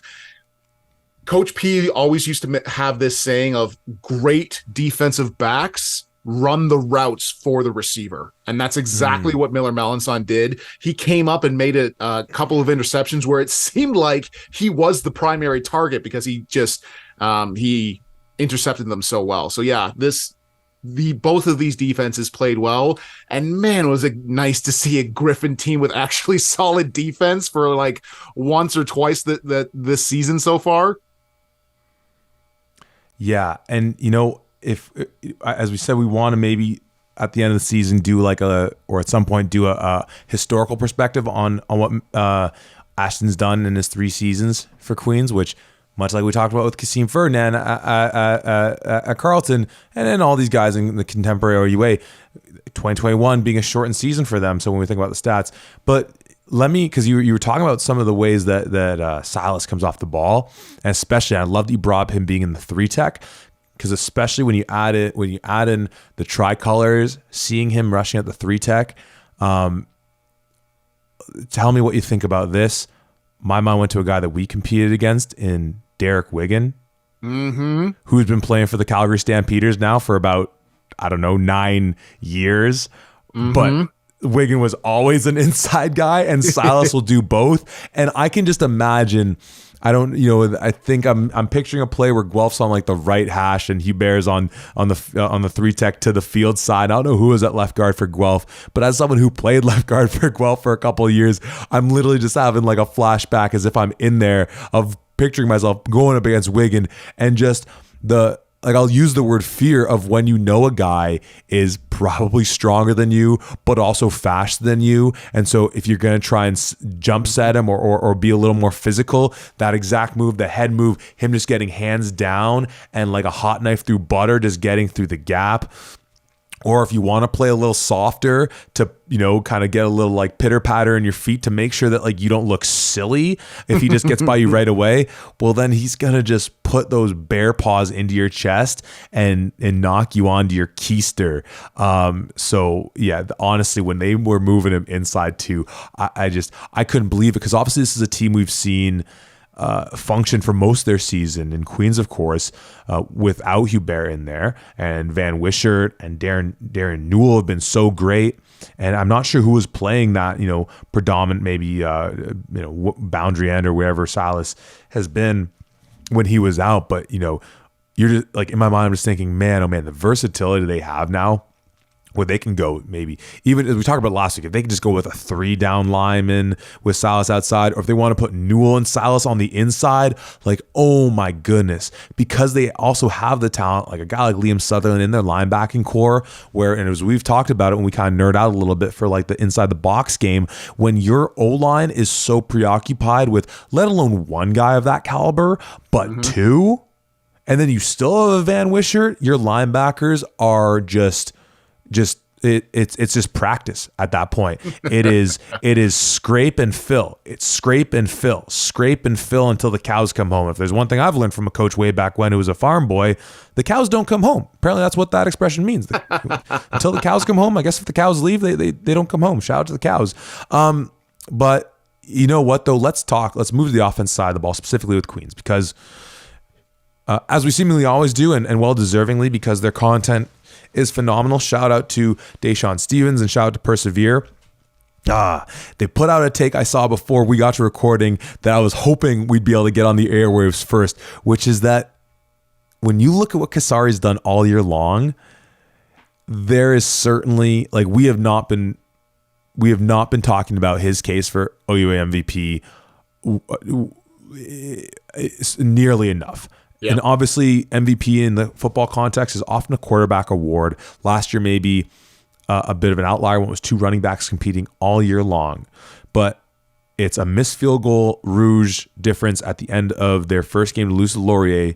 It's a Hail Mary play for Western to beat them in week 3 or 4, whatever that was. And if you flip the script on those, which I get it, people want to play, ifs and buts games. It's like, as far as saying if Queens won those games, or as far as saying if any team won a game, I think those two are pretty darn fair when you actually, like I said, look at the outcome of it.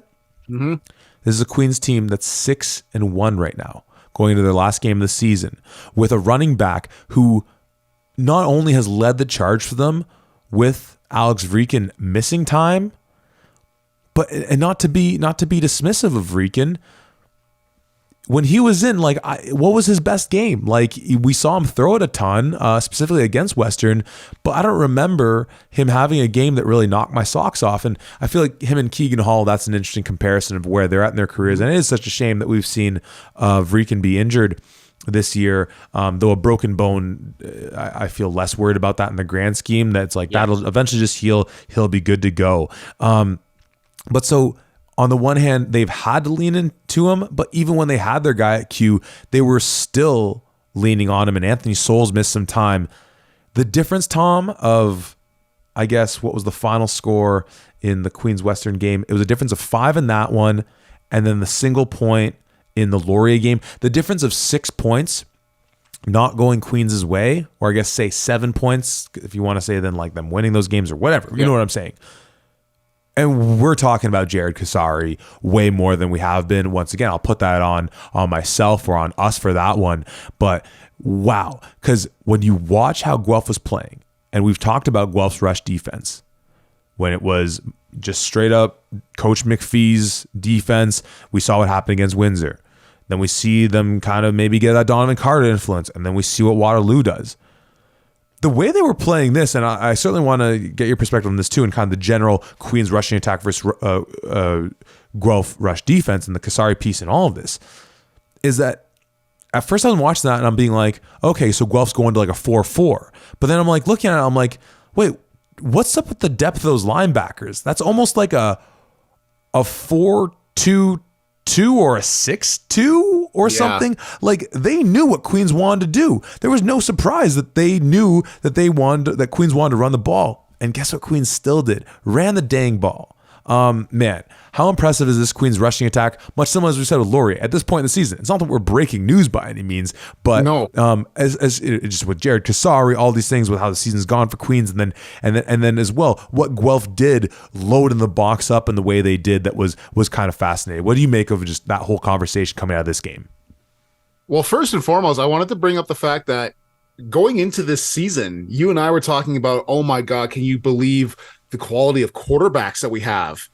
Look at the quality of running backs between Kasari, Keon Edwards, Quinton Scott, Donovan Malloy, even I would put in there, and Amilcar Polk. Like, all of the running backs across the league, for the most part, have really been outstanding. Even like Quentin Springer, obviously Anthony Souls as well. Like, we've seen some really phenomenal backs in the OUA this year, where we thought there was going to be a lot more of the conversation around the quarterback side. Now, obviously, Vrican goes down with an injury. Keegan Hall doesn't have the year that he wants, whatever. But still, man, what a year for running backs, really. And it's interesting because exactly like you said, we haven't been giving Kasari nearly enough credit so far into the season. I just pulled up his stats across the league. He's second in rushing attempts and first in yards. Kasari's already over 1,000 yards in the regular season. He's finished right now with 1,082, and 740 plus of which came within the last 3 games. The guy has been playing unbelievably lights out throughout this entire time that's here. And yeah, absolutely. If you were the Griffins, force Russell Weir to try to beat you, because maybe that's up in the air in terms of where he's at in terms of his own development or whatever else. But you know damn sure that Kasari can beat you, and that's exactly what happened here. Now, there were a few times, and I want to give a special shout out to that Griffin defense, where they did show up and they did stop Kasari behind the line of scrimmage, and they had a couple of tackles for loss, and that was obviously really, really pivotal. But you see him do his thing, and like you said, it's not like they're going away from it or trying to hide it at all. Russell Weir attempts 16 passes, and they give the ball to Kasari 33 times. He finishes this game 33 attempts for 229 yards. And like, I know obviously he had his fun against York. Can we please just allow this man to get into the dang end zone in the past couple of games? He's gone over like 220 yards in both games and has not gone into the end zone, and they bring in Anthony Souls when they're on like the 2-yard line. What the hell? No, 100%, because here's the thing, right? Keon Edwards, 2022 OUA MVP, in a full body of work, 8 games, rushes for 1,032 yards and 9 touchdowns. and you've already said some of those numbers, but where Kasari is right now through 7 is 1,082 yards, 50 yards more, and 7 touchdowns. And of course, to your point, we scroll down and there's Anthony Souls with 8 touchdowns this season. This could very easily be like Kasari could have 10 touchdowns easily. Kasari could be in like Kasari in touchdowns alone could have doubled if he got all the carries when we had in the last game, and if he got some of those goal line rushes from Souls, doubled the output of Edwards. And of course, we need to put in perspective of, well, Keon was losing rushes as well to, his running mates last year as well. So like that's the thing with great running teams. I mean, once again, that's why I still kind of think that JP was the MVP last year, but he had Amilcar Polk too. This is the thing, I guess, because the point I was going to say is that great rushing teams normally have more than just one dude, right? Like they probably have a really great offensive line. They probably have good coaches scheming it up. And so it's not just, it's one star, but then there's usually someone else getting some good, production as well. Cause now it's crazy to think again of that was Simonkin and Polk last year, and Polk had a good year as well when he got, but once again, all just way of saying that Kasari has been a man on fire. I mean, you brought it up last week that through 6 games they had 17 rushing touchdowns. Like, if we should, I mean, I had a minor aneurysm there, but like we should have really sounded the alarm a bit more fully when you had brought that up, because this rushing attack's been stellar. I mean, it goes back to when we talked about in the preseason with them, just the fact that they had, 3 guys in that O-line returning from CFL camps, right? That's probably gonna be a good thing for them, right? Yep.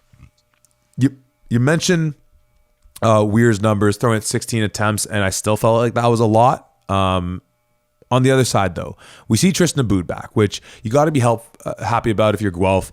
We see him go out against Waterloo. Don't know what the injury was or anything like that. Because once again, to reiterate the point, because I just want to make sure I want to make sure I wasn't coming across as saying that I don't think Marshall McRae can be a good quarterback. Just as far as Guelph's success right now, when Aboud's their guy, and, he didn't connect on any of his long balls, but he throws a really nice long ball. Mm-hmm. Really like when he can, attack some of his guys. And of course, they're still missing Vishan Janusis in this one. But, they had that drop. Oh, my goodness. That Willem Arsenault would-be touchdown where he just drops it. The rookie-to-rookie connection. I mean, golly. Once again, it's exciting time for Guelph fans right now, for sure.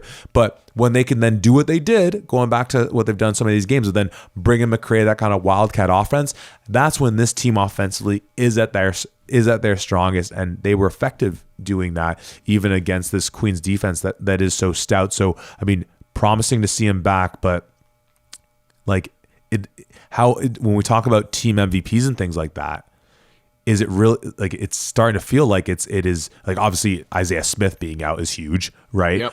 It is kind of feeling like Vishan Janusis might be the straw that stirs the drink for this offense, with just whether it's McRae or Aboud, to just like have them as that shared outlet, because they still got the veteran and Stevenson there, but otherwise pretty young, and Ogilvy as well as a bit of a vet, but I feel like it's a bit of a young offense. So having a guy like Janusis, all Canadian caliber guy, if not just OUA all-star type guy for young quarterbacks, I feel like that's just that's huge for them not having right now.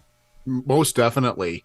Like the other thing I really want to make sure, like, I really did not think a lot. I didn't have a ton of really high expectations for Donovan Malloy specifically, because I just didn't know all that much about him. I know that obviously he played last year, but certainly Isaiah Smith was kind of the league pony there, and they had a couple of other running backs as well, but he, while he's not at the top of leaderboards, something else I wanted to make sure I shouted out right now in U Sports, he's 7th in terms of rushing attempts, but 4th in yards. Like, he's playing really phenomenally so far here. 87 rushing attempts, 852 yards on the ground, and that goes along with 4 touchdowns. Like, he's playing some really fantastic football for a Griffin offensive line that has really struggled. In this game alone, I think I counted 4 different iterations of offensive line. Tommy Barakis goes down, so I believe it's Alex Gordon. Alex Gordon comes in to backfill that. And then Ethan Pyle goes down, and they put Daniel Hocevar, the right tackle, in at center, and they put Gordon back in, and then Barakis comes back in, and then Barakis goes down, and then they add in, I believe it was Mitchell Schrenger into that center spot, and Hocevar goes back out, and then they have Ben Lancaster in at left guard for, I believe, an injured Julian Iamundo, and obviously he one of his first starts, I don't know his stats off the top of my head, but he's that left guard going up against Silas Hubert, arguably the best defensive lineman in the country. Like, talk about not setting up or like going into the fire here. So yeah, there is that offensive line has really struggled with just purely injuries. Now, obviously, we talked previously about, maybe they do a little bit better if they were more of a man run team rather than a zone run team and this stuff, because we didn't see a ton of production from them certainly down the line as well against some of these better teams. That Queens and the Windsor game really comes to mind. Not Queens, sorry. The Windsor game really comes to mind for me in particular for that one. But despite all of that, despite the struggles and the injuries that they've had on the offensive line, Donovan Malloy still number 4 in the country in terms of rushing yards at 852. I really wanted to make sure I called that out because this kid is playing really, really well. These Griffins here are another team that just, it doesn't necessarily make me want to pull my hair out, but it's just so if they were healthy, if this team is healthy and their defense is playing like they have been playing in this past game the entire year, worst case scenario, these Griffins are 5-3. Worst case. Now you're in the conversation on how much of a game can they give Windsor? Are they in the area? I don't necessarily think that even if everybody's healthy, they're in the A tier with Western and Laurier. But those are the conversations we are starting to have. Instead of, if they don't win their next game, they could potentially be out of the playoffs. So if you're a Guelph Griffin fan, and I'm sure something that you've experienced as well, all of the injuries and all of the things that seem to be piling up against this Griffin team, along with just, playing against some top players and not finding your groove and switching out defensive coordinators and doing all of that stuff.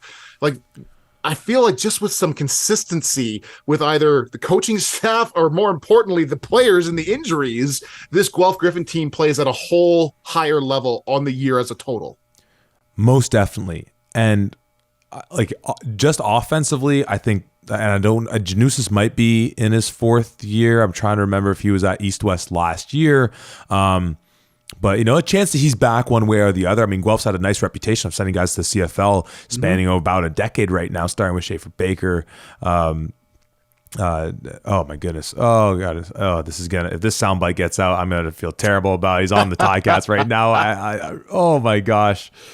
Oh, his dad played for the Argos. Dakota's going to kill me the most on this when he hears this because he's boys with the guy whose name I'm forgetting. But, oh boy, this is a bad look by old Zach here. But nonetheless, and now with Janusis doing his thing, it'll come to me at some point in the middle of the night and I'll call you just screaming, being like, I can't believe I forgot his name. But just to your point about the consistency, we go back to going into last year and the quarterback question was such a up in the air thing the last 2 years from them. They seem to have settled that down. We thought it was a bit back and forth, but I think we've come to understand what they're trying to do with these two guys. But going into last year, we thought they were going to be a possible, the defense could be possibly the best defense in the whole province. But then Ben Lack's not there. Justin Lauzon's not there. Mm-hmm. And Christian Stewart's not there. But I saved that name last because, Tom, you sent me some screen grabs from this game that I found a little mystifying at first just because I wasn't sure what you were getting at. But then you started to explain your crazy conspiracy theory here, or not even conspiracy, but started to spin your yarn for me, and I was like, interesting. What share with the folks what you shared with me. First and foremost, Keandre Smith is the name. Oh my God. It's all good.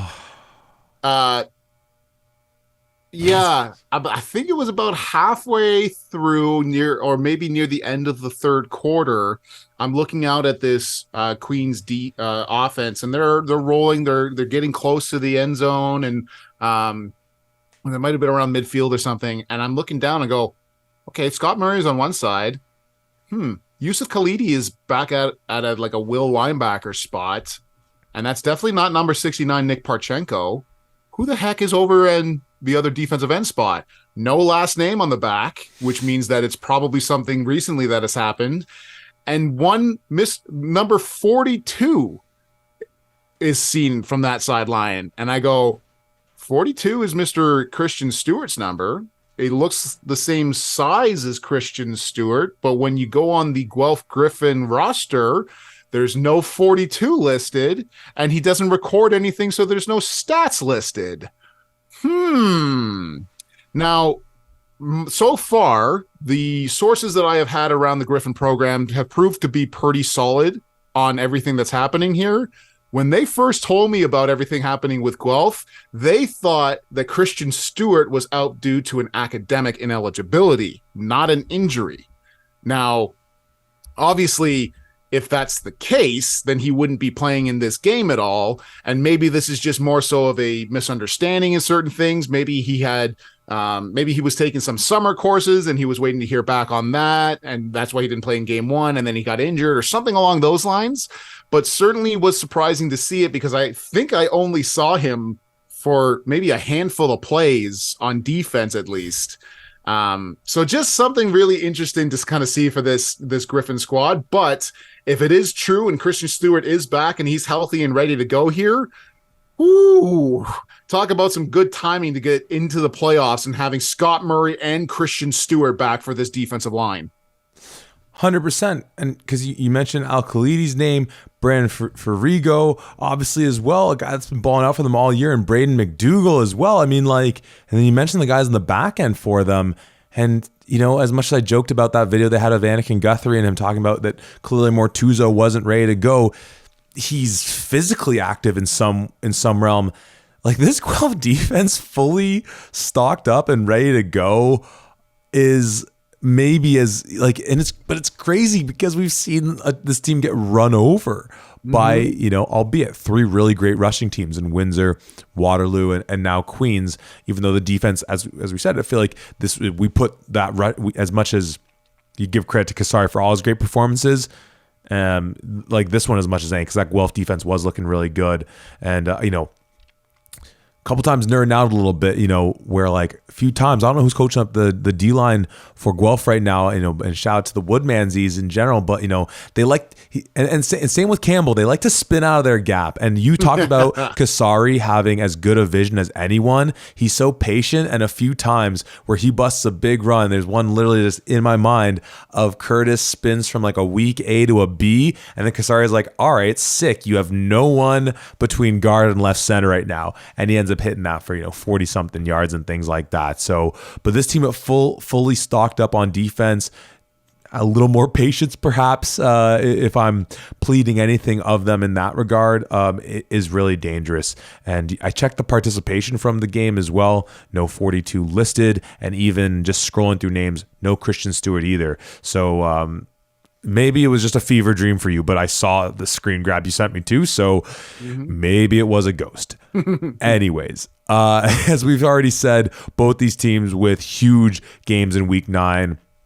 Queens hosting the GGs with a home playoff game in the balance, and Guelph playing for their season when they go to take on Carleton in the Nationals capital. But let's move on to our final game from Week 8, the game that unless you were in attendance, you weren't seeing this one live. Tom, I joked with you over text that I think the OUA misunderstood when Western said it's our blackout game. OUA said, oh, you want us to black out the game? Sick. Because as far as I could check, and I was sitting on my computer all Saturday night long hitting refresh, live stream delayed. But nonetheless, a game was played, and I was able to watch it this morning because the final score from London, the Western Mustangs 66, the Toronto Varsity Blues 24. Tom, when we were just looking at the box score of this one last night, because obviously neither of us had gotten a chance to watch it, the biggest surprise that stuck out to both of us was the 24 for U of T on offense against this Western team. This game was immensely tight at the end of the first half, but once again, like as we've talked about all season, like and going back a few seasons, like Westerns had so many games where the opponents, tight with them through a half, and it's like, come on, we know how this story goes. But the number one thing that the box score didn't tell us, that as soon as I started watching and looking at that Western offensive line that we've had questions about all season long, was rubbing my eyes, making sure that I had my facts straight, and realizing that's not 61 at left tackle for them. And if you don't know who I'm talking about, 61 is the soon-to-be first-team All-Canadian in Eric Anderson. Like, honestly, that's my biggest thing from this game, because, well, if Brubaker's out for Laurier, that obviously, as we joked about, if Brubaker's out, not knowing Anderson was out, that sucks that we don't get that matchup till maybe a Yates Cup, though that would be epic. But now it really feels like we might not get that in week 9. Like we already had concerns about this Western O-line, and we just knew that, hey, just like Anderson's going to do like godly things. And I don't believe you can have success with, like, even if your average O-line is like an 85, to use kind of like sports video games parlance, but that's brought up because one of your guys is like a 120 out of 100 and the rest aren't quite pulling their own. I don't believe you can have success. And I not to say I feel that lowly about the rest of their O-line, but this isn't the O-line from last year. This is like, if we compare O-lines from Western, overall, as great as Anderson is, and he's up there with the best tackles that they've had over the last 10, 15 years, even with him in the mix, this O-line as a unit isn't as strong as it's been before. And with him out, and I don't know the status of that, I am genuinely concerned about Western. Yes, 1000% yes. We talked about Brubaker and all of the amazing things that he has been doing, certainly, but Chisenham Insenum, number 77 for Laurier, oh my goodness. Yeah, he's pretty damn good. And obviously Matt Caruso and like a bunch of these guys, like, I think Brubaker, I don't think it's a hot take to say that Brubaker, I think, is the best defensive lineman on that Laurier team, but like, it's not like the rest of that Laurier D line is not good. They are damn good, and they are very much poised to give this Western offensive line fits, especially if Eric Anderson is not in on this game here. So that's absolutely something to kind of look at. But yeah, I just wanted to, go back to it again. Like, I know that we've seen this before, but like going into at one point in the first half with 2.5 minutes left to go, it's 11-10 for Western over Toronto. And like, I'm looking at this going, what the hell? At no point in time do I think that the Varsity Blues are going to take the win here, but I'm like, what the hell is happening? And then with 1.5 minutes left, Keon Edwards gets a touchdown. Evan Hillock runs it in, and then Keon Edwards once again runs it in. So they score 21 points in 1.5 minutes and really showcase, hey, when we're Western and we're on, we're really on, and we can really do our thing here. And I don't think that's any surprise, although maybe there's an idea for like, it's tougher to get up for a game against Toronto when you know you're going to win versus like a heated game against Windsor or what's coming up against Laurier, whatever. But that's just, that was the thing that really had me surprised. I mean, you look at the numbers here, Scott Barnett, 13 for 31, obviously not great, but still 209 yards, a touchdown, and 3 interceptions. The interceptions part, obviously, you'd like him to connect a little bit more with his receivers. But at no point in time did I think that he was going to go for 209 yards against a very good Western defense. And even Nick Green, he takes off. He finishes 4 catches, 104 yards, including a long for 54, where he dekes out like 3 or 4 Western defensive backs before finally getting tackled right on like the 1 or 2 yard line. Real quick, that was one of the most like like Western I'm disappointed moments where, I'll give him credit for, deking those guys out. The corner, absolute like abominable on just as far as breakdown of the tackle, safety, like just as far as your basic pursuit stuff. I was watching that being like I coach high school football. You call high school football. I'm like, this is high school stuff right now that we're not able to like get a hand on a guy right now. Like, what the heck is that? Not to take away from Nick Green, but you mentioned that exact play, brought it up in my mind. I'm like, I was like, Western, come on. I am disappointed in you. Sorry, I just wanted you bring up that play. No. The last thing that I was kind of going to say is that like, and I know we're really, this is the review pod. It's not the preview pod yet. But like, talk about two teams with, I would say, very different vibes going into this last game, where Western, you take care of business against Toronto, certainly, and you dominate in certain fashion, but almost looking at it like it might be a bit of a false positive because Keon Edwards only goes for 61 yards against the Toronto defense, and Yazbek only goes for 54 yards. And there's a lot of questions here in terms of, well, how ready to go were you in this game? How up did you get? How much were you looking forward to this game? Versus Laurier, who just put up 40 points against the nation's best defense, statistically anyways, and is coming on a high, rolling into London saying, no. We are the team to beat in the OUA. We just proved it against Windsor, and now we'll prove it against Western. Like, just something to be aware of, Western Mustangs. You've got a very damn good team coming to town. You got to give your best game that you have played all year if you want to win. Absolutely. And, as far as the yardage for Western, I do feel like they were dealing with some short fields at times, not just with the 3 interceptions. I mean, obviously one of those goes back for a touchdown itself, but, shout out to Daniel Kabongo returning punts for them, looking stellar, really explosive in that regard. Return kickoffs for them ends up with 123 in terms of kickoff return yards, and then adds on 89, a long of 61, and punt returns, a long of 77 on his kick return. So really explosive in that regard as well. It crossed my mind something you said in there where, because this was the nightcap, U of T had already seen Carleton beat Waterloo, because we had talked about that this was a game that kind of both of them were maybe looking past their opponent and thinking that for U of T, you're thinking about Waterloo next week, right? And obviously, as you said, Western and Laurier, we've all been looking forward to that across the league all year long. By the time this game's kicking off, if you're U of T, the only chance we have of making the playoffs is beating Western in London. And it's 11-10 late in the second quarter. And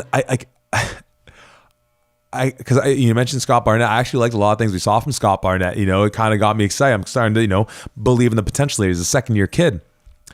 We get him some weapons and all that. But like, if you're Toronto, like in that late second quarter, are you actually thinking you can win this game? And like, almost in a weird sadistic way, is Western almost just like, we also know you need to beat us, so we're gonna let you hang in this one and be like, oh my God, U of T's gonna upset us at home. Oh, they're gonna and be like, no, that's not happening now. Because it just dawned on me when you were talking there, where U of T knew they had to win this game, and everybody and their mom was betting on Western to win this game. Bookies wouldn't even take your bet on this game, right? It's Western, right? Versus Toronto football, not just U of T, but just Toronto football. You're taking the ponies. But with it being so close, like, it almost feels like some weird, just cruel trick on U of T to be like, oh my gosh, is this going to be the upsets of all upsets and you're going to make the playoffs? It's like, no, it's done. We've already said now, as a result of these weekend's games, you are out of the playoffs. And it is what it is. But I do want to pick up, though, on the point you raised where, we've talked about this theme of, and this whole thing of, going back to you and me picking Western, of like, beat the best to be the best. It's hard to bet against Western until you see them falter. It's one thing, and we even see that in the microcosms of games where a team will be in tight and then they pull away. Like, once again, at the end of the day, they won by 42 points here, right? But I don't know if in any other year, where in recent memory at least, in the span of us doing this podcast, perhaps, where like even when Mac won in 19, I don't think Mac in the regular season was nearly as close to Western as where Laurier is to Western. And, we'll see that in the flesh next week when they actually duke it out. And so you almost, as much as like we've been saying this for years, where like Western, like I did a little thing this week. I brought my Yates Cup ring out to my football practice. I wanted to show these kids like, hey, some of you playing football for the first time. I went to high school down the street from where I'm coaching and everything like that. And just kind of this whole thing. I'm like, it's junior football. I was in grade 9. I didn't even want to play football. I was just a big kid. And they're like, here you go, play football. And you never know where sports are going to take you. So I implore you that even if the season hasn't gone where you want, just stick it out. You never know what's going to take you. Blah, blah, blah, blah, blah. One of our kids comes up to me and he's saying like, oh, like my dad played at Western, all this. He doesn't have Yates Cups rings. And I'm like, here's the deal. When I was at Guelph, we hadn't won one of these in 19 years, I believe it was. It was pretty darn important. Western, they don't get Yates Cups rings. They have higher aspirations. And that's often why, even when they look like they're faltering, we're just like, maybe they're just trying to work out the kinks in live time. Maybe these are just like glorified practices for them, even if they won't admit that. But with Laurier looking as good as they are, and maybe Western will shut down all this conversation and just put a beat down on them, though. Once again, I'm still going to throw that question to you for the next one.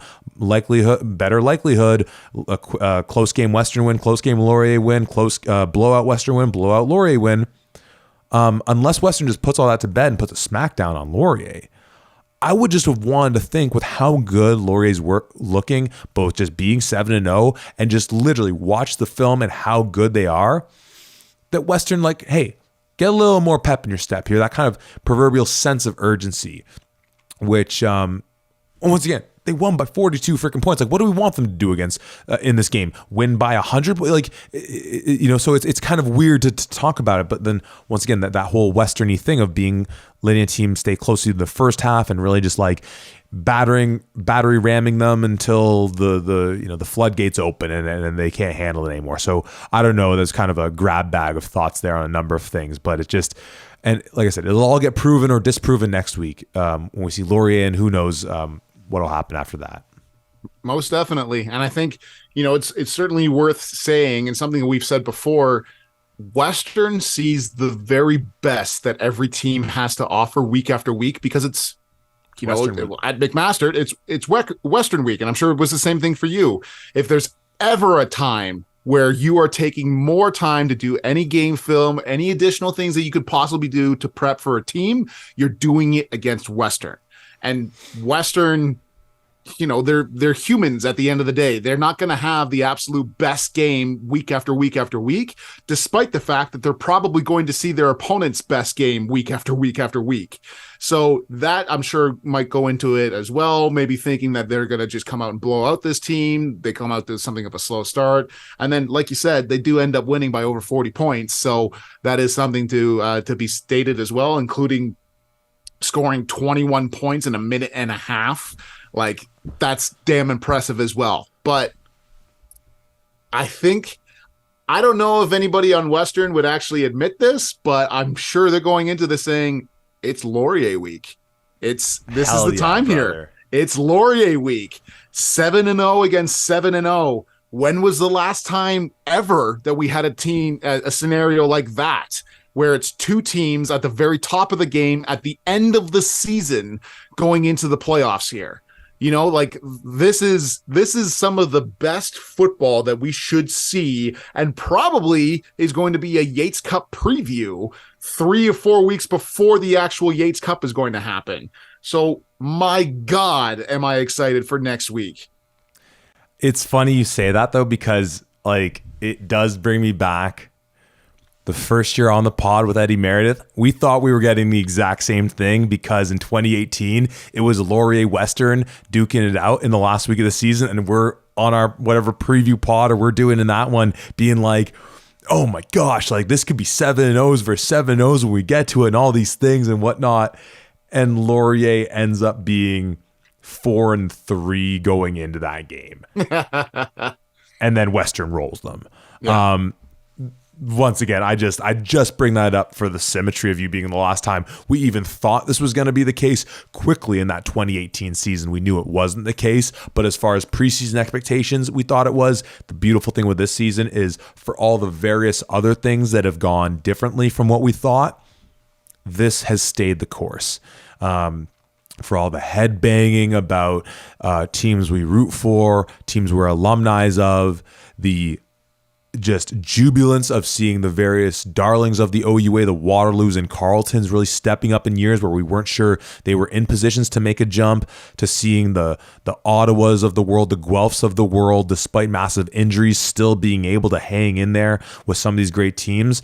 It's been such a tremendous season, and there's that chill down the spine again as the next pod you and I are doing is the Week 9 preview. And once again, Week 9, that means end of the season. Tom, any last words on that game or anything we covered here in Week 8 of the OUA? Always.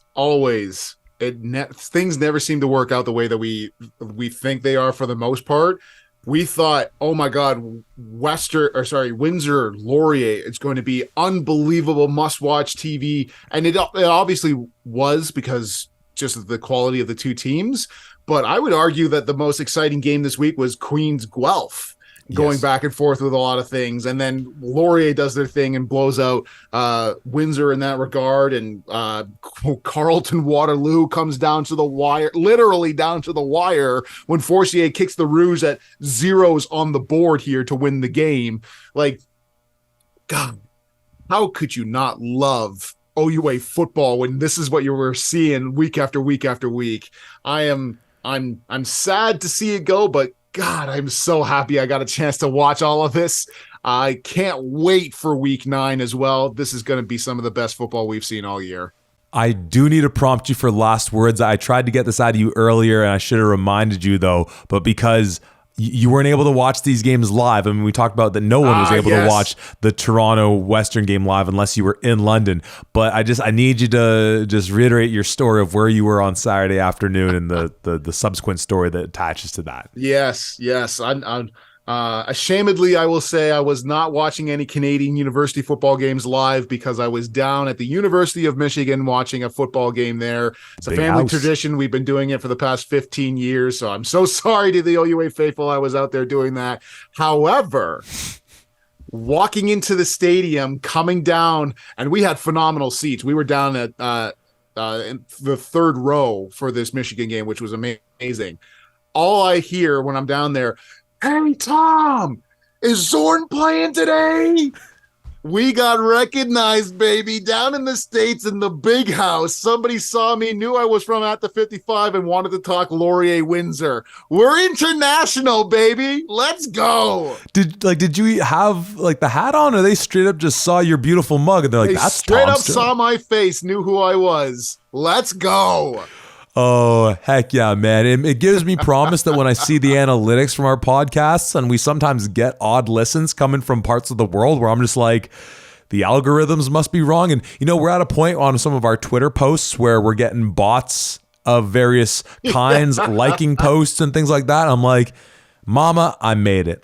Hey, we had a nail biter coming out of Waterloo with Carlton picking up the victory, seemingly knocking U of T out of playoff contention in that one. Laurier shocking the world except anyone in their own locker room and putting the smackdown on the Windsor Lancers and securing third place for Windsor and setting up the 7-0 battle going into Week 9 between them and Western.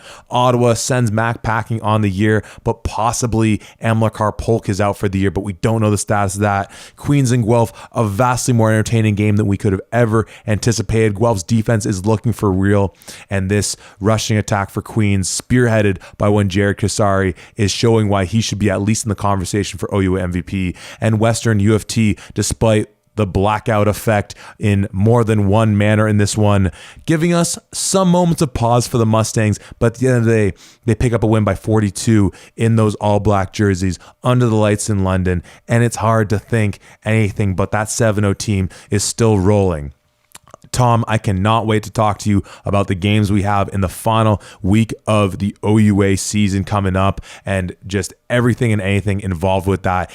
When you listen to this, if there's anything we got wrong or any insights you have into the kind of playoff picture that we painted, once again, shout out to Adam McGuire for doing a lot of that legwork to set that up.